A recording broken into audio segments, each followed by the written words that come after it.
Olá, galerinha, tudo bem com vocês? Guilherme Campos aqui, professor de Educação Física da Rede Estadual do Maranhão. E nessa aula de hoje, nosso projeto Fique em Casa Aprendendo, nós iremos finalizar esse terceiro período, tá? Com aquela aulinha de esporte de invasão e promoção da saúde. Dei uma sequência de aula de esporte de invasão aí para vocês. Nós falamos do basquete, do handebol, do polo aquático. Esses todos são o quê? São esportes de invasão. Quando a gente divide os esportes, a educação física também é dividida em algumas unidades temáticas. Para quê? Para tentar levar um leque amplo de atividades físicas para vocês, para que vocês vivenciem, experimentem qualquer tipo de atividade física que estejam nessas unidades temáticas aqui, e obviamente que vocês adotem como uma prática para a vida adulta de vocês, que façam parte do cotidiano de vocês, para que vocês não tenham aquela desculpa que, na minha aula de educação física, eu joguei futebol, mas eu não gostava de futebol, por isso eu não fiz nada. Então tem todo esse leque aqui de oportunidades. A educação física ela se divide nessas unidades temáticas aqui, ó. Existem os jogos, existem as lutas, as danças, os esportes, que o esporte de invasão é uma subdivisão dos esportes. Existe a ginástica e as práticas de aventura que foram adicionadas recentemente. Professor, quando o senhor fala de esporte de invasão, o que significa esse esporte de invasão? Vamos lá para o conceito mais uma vez. Esporte de invasão é aquela modalidade esportiva na qual uma equipe tem que invadir, entrar no campo da equipe adversária, com o objetivo de fazer um gol, de fazer uma cesta. O basquete, vai lá, chega no finalzinho da quadra, faz uma cesta. O polo aquático, faz um arremesso, faz o gol. O basquete 3x3, faz uma cestinha também. Então, isso é esporte de invasão, tá certo? E, obviamente, também a gente tem que ter aquele aspecto defensivo, nos preocuparmos com a nossa defesa. Pronto. Aí eu falo disso aqui para vocês, de todas aquelas unidades temáticas que a gente vai ofertar para vocês com o objetivo de quê? De evitar o sedentarismo. De evitar o sedentarismo. Professor, o que seria então o sedentarismo? É caracterizado pela falta de atividade física no ser humano. Não somente no caráter da prática desportiva, mas em toda a sua amplitude, fazendo com que a saúde da pessoa entre em declínio e esteja mais suscetível ao surgimento de patologias. Então, quando o indivíduo está no estado de sedentarismo, o que acontece com a saúde dele? Vai entrar em declínio, vai começar a descer e ele vai ficar mais suscetível ao quê? A várias patologias. Então, essa é a nossa ideia. A educação física escolar, ela tem esse objetivo de conscientizá-los da importância da prática de exercícios físicos. Por isso, ela é dividida em várias unidades temáticas. Aqui, no caso, nós estamos falando de esporte de invasão. Mas quando nós falamos de promoção da saúde, nós podemos pegar qualquer uma daquelas unidades temáticas ali. O mais importante, o que deve acontecer com o indivíduo? É ele não cair no estado de sedentarismo. É ele procurar alguma atividade física daquela, ele experimentar alguma atividade física e ter aquela atividade física como parceira dele para o resto da vida. Tá certo? É o que nós, professores, quando estou em sala de aula, a gente encontra muita resistência hoje por conta de vocês. Os adolescentes de hoje, 9 em cada 10 adolescentes é sedentário. Olha que número alarmante. Totalmente contrário do que acontecia na minha época de escola. Na minha época de escola, nós descíamos para a aula de educação física, todo mundo praticava. Hoje em dia nós temos que fazer ali de tudo para fazer com que vocês participem das nossas aulas. E é isso que é o importante. Mas aí a gente também tem a teoria. Aqui eu estou dando uma aula teórica para vocês. É com o objetivo de quê? De conscientizá-los da importância de exercícios físicos. Certo? Daí, galerinha, quando o indivíduo ele pratica exercícios físicos, Quando ele tem uma rotina de atividade física, de exercício físico, o organismo dele vai sofrendo algumas adaptações. Eu trouxe aqui para vocês 2 tipos de adaptações que acontecem, tá? Existe a adaptação aguda e existe também a adaptação crônica. Existe uma terceira classificação que é a subaguda, mas eu não vou trazer aqui para vocês não. Trouxe apenas a aguda e a crônica. Professor, então explica. O que seria essa adaptação aguda? São mudanças que ocorrem nos sistemas fisiológicos durante a execução do exercício. É esperado aumento da frequência cardíaca, do débito cardíaco, da ventilação pulmonar, da temperatura interna em comparação ao estado de repouso. Pronto, está aqui o que seria essa adaptação aguda. Percebam que o que está em negrito, durante a execução do exercício, são as adaptações que o nosso corpo, o nosso organismo sofre quando nós estamos praticando o exercício físico. Tá certo? Não depois. Quando nós estamos praticando. Durante a prática de exercício físico, aqui no caso de um jogo, de uma partida de um esporte de invasão, o nosso corpo ele vai ter essa adaptação aguda. Que é totalmente contrário de quê? Do estado de repouso. O estado de repouso nos remete a quê? Ao sedentarismo. Então percebam, a adaptação aguda acontece quando eu estou praticando. A gente começa a ficar mais ofegante, né? A gente começa a transpirar. E tudo isso vai sofrendo ali a adaptação. Nosso organismo ele vai se adaptando àquele estímulo. Quando a gente começa a correr, logo a gente sente um cansaço. É normal, é natural, porque o nosso corpo ele estava em determinada situação e quando a gente começa a praticar o exercício físico, a gente cansa. Logo a gente percebe, quem é praticante de algum tipo de exercício físico, que depois de uns 3, 4 minutinhos ali, o que acontece? Mesmo que a gente esteja correndo, a gente consegue ali adaptar, o nosso organismo ele consegue se equilibrar. Ele passa a entender o que o nosso corpo está pedindo. Aquela demanda de oxigênio, aquele fluxo sanguíneo, tudo começa a se equilibrar, tá certo? E vem o suor às vezes para quê? O suor é só para controlar a temperatura corporal. Ao contrário do que muitos pensam, eu sempre falo isso, que emagrecer tem a ver com o suor. Tirem isso da cabeça de vocês, isso é mito. O suor, galera, nada mais é do que um mecanismo de defesa que o nosso organismo tem para manter a temperatura do nosso corpo. Para que a gente não entre em colapso. Ah, professor, mas eu comecei a praticar um exercício físico ali. Fui jogar uma bola. Quando eu terminei, eu emagreci 2 quilos. Você não emagreceu 2 quilos. Se fosse assim, seria fácil demais. O indivíduo que está com esse tipo de relato, ele fez o quê? Ele desidratou 2 quilos ali. Assim que ele tomar a água, ele vai voltar ao seu peso normal. Tá certo? Então, isso aqui é a adaptação aguda. É quando a gente está praticando algum tipo de exercício físico. E a adaptação crônica? Vamos lá. São mudanças morfofuncionais que ocorrem nos sistemas fisiológicos a longo prazo, sendo dependente da somatória de todas as adaptações agudas e subagudas ao longo de um período de semanas, meses ou anos. Tá, pronto. Quando eu falo aqui adaptação crônica, são aquelas adaptações morfofuncionais. São quando o meu sistema todo ele já se adaptou àquele estímulo. Eu começo a ter um melhor rendimento, eu passo a ter uma melhor performance. Meu coração ele fica mais resistente. A oxigenação das minhas células ela acontece de uma forma mais eficiente. Isso é adaptação crônica. Está diretamente ligada a quê? A performance, ao rendimento. Não estou falando aqui de alto rendimento. Estou falando apenas de condicionamento físico.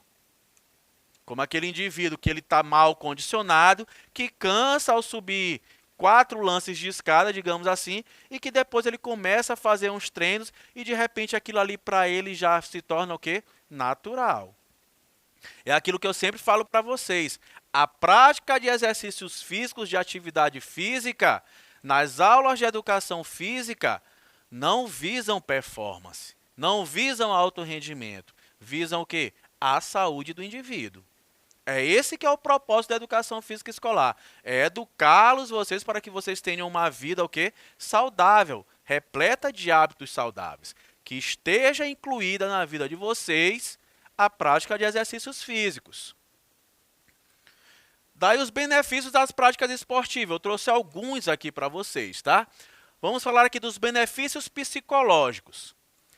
Aumenta a autoestima, reduz a depressão e ansiedade. Quando a gente pratica qualquer tipo de exercício físico, a gente recebe um boom aí, uma injeção gigantesca de vários hormônios. Esses hormônios chutam lá para catapimbas essa tal de depressão, esse tal do estresse, melhora a autoimagem, desenvolve a personalidade. A gente vê aí que a pandemia nos deixou muito tempo aí confinado e muitas pessoas acabaram entrando no quadro de ansiedade, de depressão, muito por conta da ausência da prática de exercícios físicos. Exercício físico é um remédio que pode para tudo quanto é tipo de doença. O exercício físico ele vai estar ali para nos auxiliar, nos ajudar. Os benefícios cognitivos: potencializa o aprendizado, aumenta a concentração, otimiza o raciocínio, melhora a estratégia, melhora o rendimento escolar. Eu até já falei isso aqui em outras aulas. Eu era atleta na época de escola, eu jogava basquetebol. E qualquer travessurazinha, qualquer coisinha que eu fazia, a fala dos meus pais era o quê? Eu vou te tirar desse basquete. Que eles achavam às vezes que o meu mau rendimento, uma nota que eu tirasse ruim ali, tinha a ver com o basquetebol. Olha o que a prática esportiva faz. Melhora o rendimento escolar. A prática no meu caso, como eu era um atleta que eu participava de gêmeos, eu tinha uma disciplina de treinos, eu tinha um foco. Então ajuda muito o atleta a ter o indivíduo a ter esse tipo de comportamento, ser uma pessoa mais concentrada, que tenha mais foco, que tenha mais objetivo. O esporte também ensina isso. Benefícios biológicos. Esse aqui todo mundo já sabe. Esse aqui vocês sabem, todas as aulas praticamente eu falo isso. Melhora a saúde cardiovascular. Falei ainda há pouco quando eu falei das adaptações crônicas.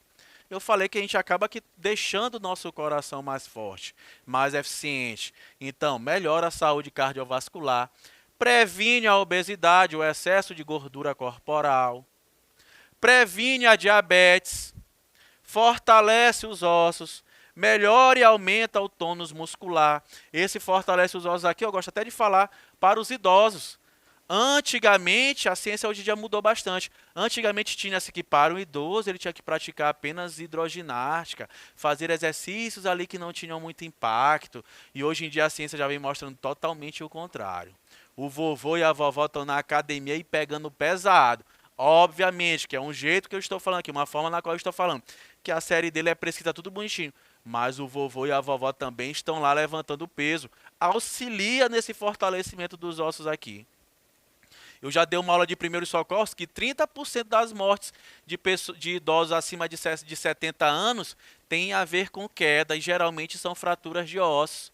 Fraturou um fêmur, fraturou um osso aqui da crista ilíaca, aqui, aquele senhorzinho, aquele vovô, aquela vovó ficam acamados e ali acabam por falecer. Então, fortalecimento dos ossos melhora e aumenta o tônus muscular, dificultando mais ainda que esse vovô, essa vovó venha a cair. Benefícios sociais.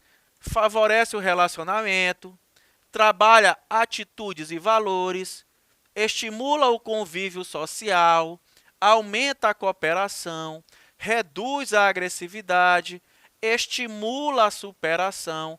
Todos esses aqui são os benefícios sociais que a prática dos esportes de invasão traz para nós. Está ali uma imagem bem bacana mostrando ali as atletas do polo aquático ali após comemorar um gol, uma vitória, não sei o contexto, mas elas estão ali se abraçando, estão socializando. A equipe está socializando. Ali tem espírito de cooperação. Aí eu trouxe duas questãozinhas aqui para a gente resolver, tá? Do Enem. Educação para a saúde mediante programas de educação física escolar. A educação para a saúde deverá ser alcançada mediante interação de ações que possam envolver o próprio homem mediante suas atitudes, frente às exigências ambientais representadas pelos hábitos alimentares, estado de estresse, opções de lazer, atividade física, agressões climáticas e etc. Dessa forma, parece evidente que o estado de ser saudável não é algo estático. Pelo contrário, torna-se necessário adquiri-lo e construí-lo de forma individualizada, constantemente ao longo de toda a vida. Apontando para o fato de que a saúde é educável e, portanto, deve ser tratada não apenas com base em referências de natureza biológica e higienista, mas, sobretudo, em um contexto didático-pedagógico. A educação para a saúde pressupõe a adoção de comportamentos com base na interação de fatores relacionados a adesões a programa de lazer, opções por dietas balanceadas, constituição de hábitos saudáveis, evasão de ambientes estressores ou realização de atividades físicas regulares. Constituição de hábitos saudáveis. Esta é a resposta. É o que eu venho falando para vocês desde o início. No texto lá fala, ele percebe que esses hábitos eles podem ser o quê? Educáveis. Então a educação física tem esse papel de tentar educá-los para a prática, para que vocês constituam na vida de vocês hábitos saudáveis. Para que vocês, além de prática de exercícios físicos, tenham uma alimentação equilibrada. Questão do Enem de 2015, em relação ao sedentarismo. Olhem só, a obesidade tornou-se uma epidemia global. Segundo a Organização Mundial da Saúde, ligada à Organização das Nações Unidas, o problema vem atingindo um número cada vez maior de pessoas em todo o mundo. E entre as principais causas desse crescimento estão o modo de vida sedentário, mais uma vez aqui, e má alimentação. Segundo um médico especialista em cirurgias de redução de estômago, a taxa de mortalidade entre homens obesos de 25 a 40 anos é 12 vezes maior quando comparada à taxa de mortalidade entre indivíduos de peso normal. O excesso de peso e de gordura no corpo desencadeia e piora problemas de saúde, que poderiam ser evitados. Em alguns casos, a boa notícia é que a perda de peso leva à cura, como no caso da asma, mas em outros, como o infarto, não há solução. O texto apresenta uma reflexão sobre a saúde e aponta o excesso de peso e de gordura corporal dos indivíduos como um problema relacionando-o ao padrão estético, pois o modelo de beleza dominante na sociedade requer corpos magros. Equilíbrio psíquico da população, pois esse quadro interfere na autoestima das pessoas. Quadro clínico da população, pois a obesidade é um fator de risco para o surgimento de diversas doenças crônicas. Preconceito contra a pessoa obesa, pois ela sofre discriminação em diversos espaços sociais. E a letra E fala: desempenho na realização das atividades cotidianas, pois a obesidade interfere na performance. Vamos para a resposta. Quadro clínico da população, pois a obesidade é um fator de risco para o surgimento de diversas doenças crônicas. Falei isso aqui no decorrer de toda a aula. Professor, e por que não seria essa letra A? Está falando aí tudo muito tão bonitinho, padrão estético, modelo de beleza dominante na sociedade que requer corpos magros. De fato, quando a gente fala de padrões de beleza, a sociedade ela vem tentando nos impor um padrão. Mas a questão aqui não fala de padrão de beleza. A gente falou apenas de obesidade e de sedentarismo. Então não tem muito a ver com o que a questão está pedindo. Equilíbrio psíquico da população. Em momento algum aqui a questão também falou. Então a gente tem que ler o que a questão está falando para a gente entender o que ela está querendo de verdade. Então, galera, eu espero que vocês tenham entendido, né? Eu espero que vocês tenham se conscientizado da prática, da importância de exercícios físicos, mesmo que não sejam somente de esporte de invasão, que você goste de um esporte de rede, por exemplo, de um vôlei, de uma peteca, de um badminton. pratique, que o importante é que vocês saiam do estado de sedentarismo, para que vocês sejam jovens, sejam pessoas que estejam ali ativas, que estejam praticando a todo momento algum tipo de exercício físico. Então eu vou ficando por aqui, até a nossa próxima aula. Vamos para cima, hein?